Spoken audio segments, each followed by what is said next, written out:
Bismillahirrahmanirrahim. Dito na po tayo sa ika-4 na episode nitong ating paksa na pagbibigay kaalaman patungkol sa paksang hijab. Kasama pa rin ito sa pagbanggit ng mga iilang katuwiran ng mga iilang babae na nagsasabi patungkol sa kanilang hindi pa handang pagsusuot ng hijab. Sinasabi pa nila bilang katuwiran na ang babae daw kapag nagsusuot ng hijab ay hindi masyadong makagalaw at medyo naantala ka sa iyong mga kilos. Yun ang kanilang sinasabi. Ngayon, ang kasagutan dito, hindi ba't baliktad? Hindi ba ang higit na hindi makakagalaw at hindi nakakakilos ng maayos ay yung babaeng nakahubad o di kaya hindi nagsusuot ng hijab? Makikita mo na isang babaeng hindi nakasuot ng hijab, kung siya'y naglalakad o di kaya siya'y pupunta sa isang lugar, sasakay o sa amang lugar, ay inaayos pa niyang kanyang damit dahil mababa ito o di kaya masikip. Hindi ba yun ang nakakaantala sa ating mga kilos? Yun siguro, samantalang isang babaeng nakasuot ng hijab, wala siyang iniingatan sa kanyang paggalaw dahil natakpan lahat, alhamdulillah.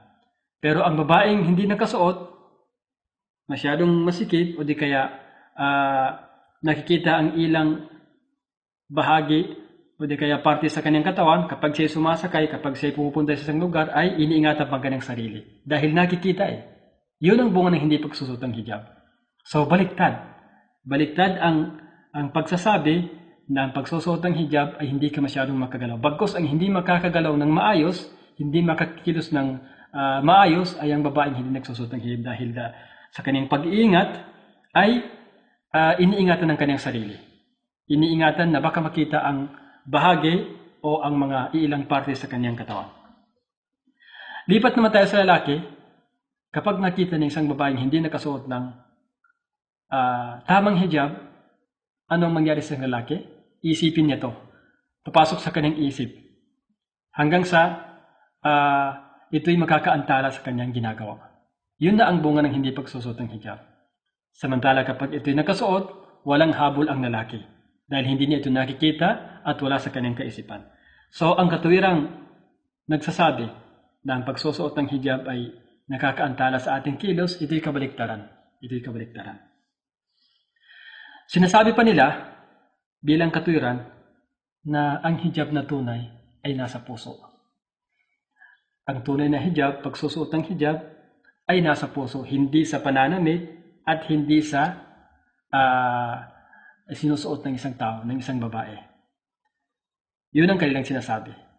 So makikita mong hindi sila nagsusuot ng hijab dahil sinasabi nila na ang tunay na hijab ay nasa ating mga puso, hindi sa ating pananamit, hindi sa ating kasuotan. Masya Allah, yun ang kanilang katuwiran.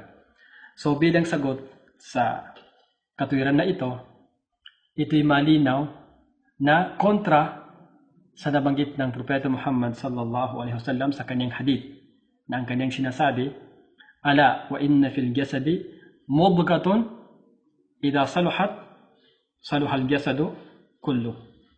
Ala wa inna fil jasadi mudghatan idha saluhat saluhal jasadu kullu wa idha fasadat fasadal jasadu kullu ala wa hiya al qalb. Hindi ba, sabi ng Propeta Muhammad sallallahu alaihi wasallam, sa ating katawan ay may isang makapal na piraso ng namuong dugo, mubga.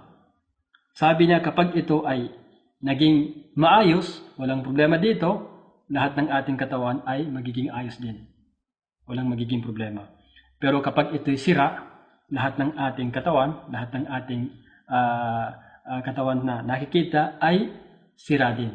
Yaon ang puso. Ngayon, sa babaeng nagsasabi ng ganitong katuwiran na ang hijab ay nasa puso, kung ang talagang sinasabi mo totoo, makikita yan sa iyong kilos, makikita sa iyong pananamit, makikita sa iyong kasuotan na talagang ang nasa puso mo ay nasa ginagawa ng ginagawa ng iyong katawan. O di kaya pinagbibigyan halaga ng iyong katawan. Pero dahil sa sira nga ang puso mo, hindi ito tumatanggap ng katotohanan, so sira din ang makikita sa iyong mga kilos, sa iyong mga gawain. Dahil kung totoo ito, tatanggapin mo dahil malinaw. Sinabi ng Propeta Muhammad sallallahu alaihi wasallam na ating puso kapag ito naging mabuti, magiging mabuti rin ang ibubunga ng ating mga pangangatawan. Pero kapag ito'y sira, so sira na rin. So hindi nakikita ang puso. Ang nakikita ay ating mga galaw, ang ating mga kilos. So kapag nakita itong sira, ang ating kilos, ang ating gawain, ibig sabihin sira na rin ang ating mga puso. So sa babaeng nagsusot ng hijab, ibig sabihin ang kanyang puso ay malinis. Yun ang palatandaan Dahil makikita ang bakas, ang resulta ng ating nasa puso, makikita ito sa pamamagitan ng ating mga gawain, sa ating mga kilos. So ito'y malinaw na sinasabi mong ang hijab ay nasa puso. Kung talagang may hijab sa puso mo, makikita sa iyong gawain. Pero dahil hindi nakikita, walang hijab sa puso mo. Ba't po sinasabing nasa puso mong hindi ito nakikita? Makikita ang bakas ng nasa puso sa ating mga kilos, sa ating mga gawain. Ayon sa hadith na ito. So kabaliktaran. So dahil nga wala sa puso mo ang pag-angkin mo na ang hijab ay nasa puso, wala rin sa iyong gawain, wala rin sa iyong kilos. So ito ang ating kasagutan sa ating sa kapatid na nagsasabing ang tunay na hijab ay nasa puso. Malinaw sa hadith na nabanggit natin na sinabi ng Propeta Muhammad sallallahu alaihi wasallam. Isa pang katuwiran na sinasabi ng mga ilang mga kababaihan at ito'y narinig ko. Sinasabi nila na kahit na hindi ako nagsusuot ng hijab, pero ang ugali ko naman ay maganda.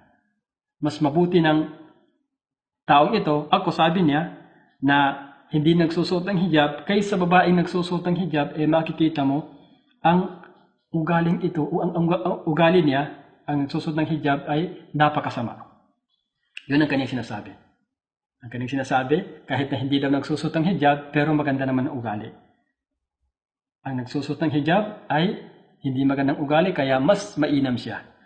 So bilang kasagutan, kaya bilang tugon sa kasabihan ng ating kapatid na nagsasabing ganito, sa ganitong pagsasabi, pinuri mo ang iyong sarili. Pinuri mo ang iyong sarili at nagsasabi kang, ako ang mas mainam kaysa kanya dahil magandang ugali ko. Ang Allah subhanahu wa ta'ala nagsasabi sa Quran, "Fala tuzakku anfusakum." Wag ninyong masyadong purihin ang inyong sarili. Wag ninyong masyadong purihin ang inyong mga sarili. Yun ang sinasabi dito. So unang kalapastangan na ginawa mo, nagpuri ka sa iyong sarili at sumira ka sa kapurihan ng isang kapatid na babae. Pangalawang bagay, hindi mo ba alam na ikaw ang pinakamasamang ugali? Hindi mo ba yun alam? Hindi mo nababatid? Dahil ang mismong nag-utos ng paghijab ay ang tagapaglikha, Allah subhanahu wa ta'ala. Siyang nag-utos. Ngayon, ikaw ay hindi sumunod. Hindi ba yaon ay isang malinaw na hindi pagtanggap sa kanyang kautusan at yun ay palatandaan ng kasamaan ng ugali na mismo nag-utos sa iyo, hindi mo sinusunod. Pero sa kapatid na babae, kung masamang ugali, pero andun pa rin ang kabutihan ng kanyang ugali dahil sumunod siya sa utos ng kanyang tagapaglikhang Allah subhanahu wa ta'ala at nabanggit sa banal na Quran at sa mga hadith ng Propeta Muhammad sallallahu alaihi wasallam. Kaya yun ang hatol sa iyo. Ikaw ang mas masamang ugali dahil mismo tagapaglikha, hindi mo sinunod. Pero siya na sumuot ng hijab, sumunod pa rin sa kautusan ng Allah subhanahu wa ta'ala. So kabaliktaran pa rin na ikaw hindi nagsusot ng hijab na nagsasabing magandang ugali ko, unang-una nagpuri ka sa iyong sarili at yun ay bawal sa Islam, napurihin ng ating mga sarili. Pangalawa, humatol ka na ikaw ang mas maganda ang ugali, pero nakikita naman na o di kaya sa totoong usapin, ikaw ang pinakamasamang ugali dahil ikaw hindi sumunod sa kautusan ng Allah subhanahu wa ta'ala. Ang kapatid na nagsusot ng hijab ay kahit gano'n ang kanyang kasama ng ugali, at ito'y konti namang makikita na mga masasamang ugali na nagsusot ng hijab, kahit gano'n pa man ay ginawa pa rin, sinunod pa rin ang kautusan ng Allah subhanahu wa ta'ala. So dito po natin tatapusin ang ating paksa dito. Konti na lamang ang natitira sa ating mga katuwiran ng mga babaeng hindi nagsusot ng hijab. At dito po tatapusin hanggang sa sunod na paksa. Assalamualaikum warahmatullahi wabarakatuh.